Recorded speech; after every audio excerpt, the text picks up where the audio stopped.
Court ने कहा है कि वादियों को वकीलों के खिलाफ झूठे सिविल केसेस दायर करने से नहीं रोका जा सकता है।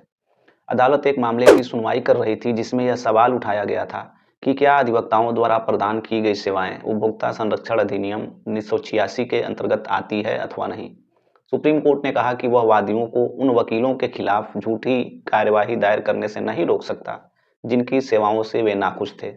न्यायमूर्ति बेला एम त्रिवेदी और न्यायमूर्ति पंकज मित्तल की पीठ ने दोहराया कि बार काउंसिल के पास शिकायत दर्ज करने की व्यवस्था के बावजूद अधिवक्ताओं के खिलाफ सिविल मुकदमे दायर किए जा सकते हैं।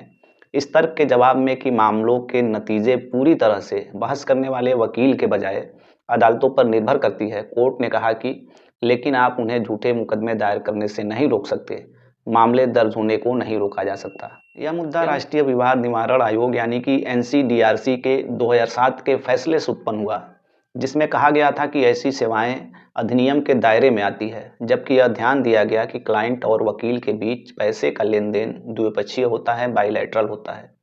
शीर्ष अदालत ने 13 अप्रैल 2009 को एनसीडीआरसी के फैसले पर रोक लगा दी थी।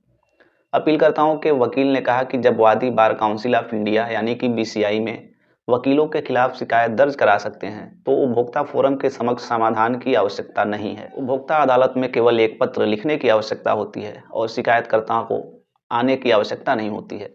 वकील विज्ञापन देने के भी हकदार नहीं हैं। डॉक्टरों के लिए रोगी के साथ संबंध सीधा होता है, परिणाम कई कारकों पर निर्भर होता है।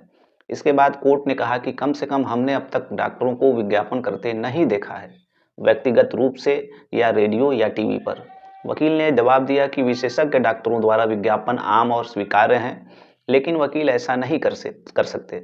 वकील एक पेज का भी विज्ञापन नहीं दे सकते। अदालतें मामलों की दिशा तय करती हैं। दोनों पक्षों के बीच यानी दोनों पक्षों के जो वकील होते हैं वो सच्चाई की तलाश में कठिन इलाकों को नेविगेट करते हैं।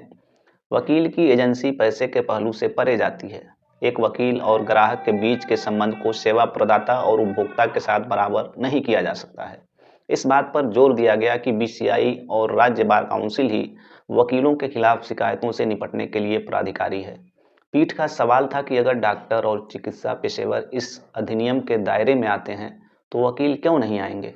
कोर्ट ने मौखिक रूप से कहा कि यदि कोई वकील अदालत में उपस्थित नहीं रहता है और उसके मुवक्किल के खिलाफ एक पक्षीय डिक्री पारित हो जाती है तो वकील अपने मुवक्किल को यह भी नहीं बताता है कि मामला क्यों खारिज कर दिया गया, इसका जिम्मेदार कौन होगा। इस तरह की लापरवाही के लिए अदालत बिल्कुल भी सामने नहीं आती। एक अदालत हमेशा यह तय कर सकती है कि यह पेशेवर कदाचार है या लापरवाही है। तो ये मामला अब जो है जारी है, इस पर बहस जारी है। सुनवाई 21 फरवरी को पुनः जो है इस पर जारी रहेगी। तो सारा जो मामला है इसमें इशू यही है कि क्या वकीलों को उपभोक्ता फोरम के दायरे में लाया जाना चाहिए कि नहीं लाया जाना चाहिए। पूरा बहस इसी पे है। तो इस पर सुप्रीम कोर्ट का क्या निर्णय आता है ये देखने वाली बात होगी। तो अभी 21 फरवरी यानी बुधवार को इस पे सुनवाई जारी रहेगी। उसके बाद से सुप्रीम कोर्ट अपना फैसला जो है इस पे सुनाएगा। तो इस मसले पर सुप्रीम कोर्ट में सुनवाई चल रही है। 21 फरवरी को इस पे कंटिन्यू बहस जारी रहेगी। उसके बाद से सुप्रीम कोर्ट इस पे अपना फैसला सुनाएगा। तो ये देखने वाली बात होगी कि सुप्रीम कोर्ट इस पर अपना क्या निर्णय देता है। क्या वकील भी जो कंज्यूमर फोरम होते हैं उसके दायरे में आएंगे कि नहीं आएंगे, ये आगे की बात होगी। जब इस मसले पर सुप्रीम कोर्ट अपना फैसला सुना देगा तो उस पर हम लोग फिर से बात करेंगे। तो मिलते हैं नेक्स्ट वीडियो में।